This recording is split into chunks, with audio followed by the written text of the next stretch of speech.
सभी किसान साथियों को राम राम। मैं आशुतोष शर्मा और साथ में हमारे परम मित्र पांडे जी और कैमरामैन हमारे साथ हैं हमारे अभिषेक भाई।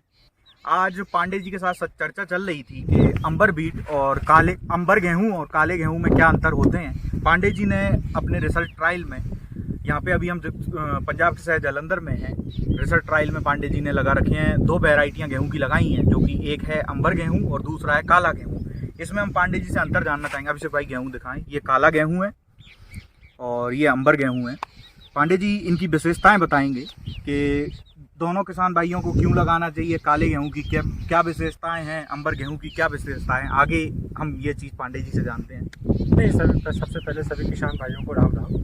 मैं रामेश्वर पांडे। बहुत ज़्यादा कुछ नहीं, ये 2 प्रकार के गेहूं हैं, ये दोनों ही बहुत ज़रूरी हैं। मैं ये नहीं कहता काला बहुत अच्छा है और अंबर बहुत ख़राब है, बट हाँ, अंबर हमारी पहली प्रायोरिटी था। अब हमको थालियों में न्यूट्रिशन चाहिए तो हमको काले गेहूं पर ध्यान देना होगा।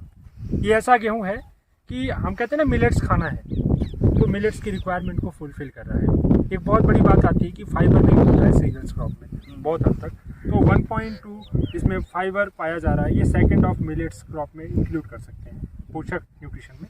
एक बहुत बड़ी बात कहते हैं कि यार हम एज से पहले बुढ़े हो रहे हैं। जी बिल्कुल। तो ये कहीं ना कहीं एंथ्रोसाइनिन की कमी लोगों के बीच में समझ में आती है कि फल इतने महंगे हो चुके हैं, सब्जियां महंगी हो चुकी हैं और गेहूं इस समय नॉर्थ इंडिया में सभी खा रहे हैं। अगर हम उस गेहूं को ही बदल दें जिसमें एंथ्रोसाइनिन 200 ppm तक मिल रहा हो और नॉर्मल गेहूं में जहाँ वो 20 तक भी ना जा पा रहा हो, मतलब 10 गुना एंथ्रोसाइनिन काले गेहूं में ज़्यादा मिल रहा है नॉर्मल गेहूं से। और एक महिलाओं में बड़ी कमी है कि जिंक और आयरन की कमी आती है, उससे अनेक रोग होते हैं। तो कहीं ना कहीं हमारा गेहूं 60% तक आपको आयरन दे रहा है, 35% तक जिंक अधिक दे रहा है। तो कहीं ना कहीं क्यों ना क्यों इसे हम शामिल करें।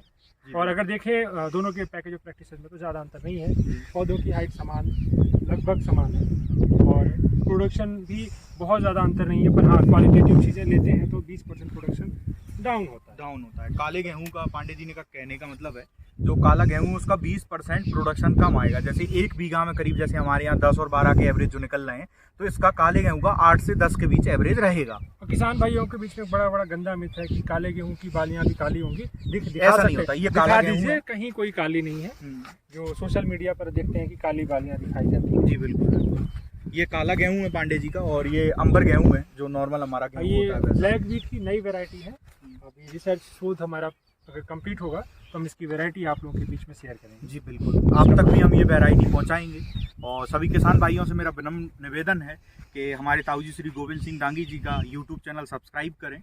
और आपका बहुत बहुत धन्यवाद जो आपने हमें इतना समय दिया, और आप पांडे जी का ही बहुत बहुत धन्यवाद। पांडे जी ने अभिषेक जी का बहुत बहुत धन्यवाद। जी बिल्कुल, अभिषेक जी का ही बहुत बहुत धन्यवाद।